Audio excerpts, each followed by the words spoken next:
We're over at the bandsaw. I'm going to come through and we need to cut out this line here, but it's not as simple as that. What we need to do is we actually need to stay about 2 millimeters away from the line the whole way around.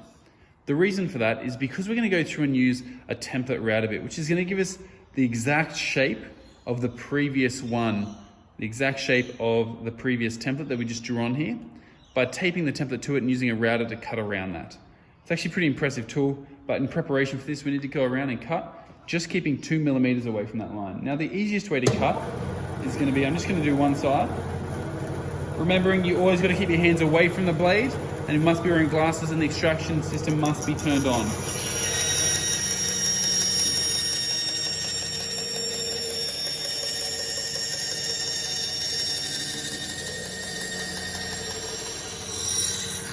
As you can see, instead of going the whole way through, I've decided to go most of the way through, or some of the way through, and then we're just going to cut in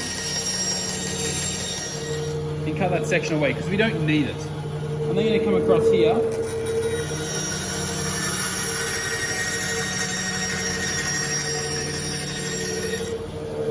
and do the same with that. Now use a push stick if you need to remove material. Do not use your hands for your job. Just get that out of the way. And finally, we can just come through and just cut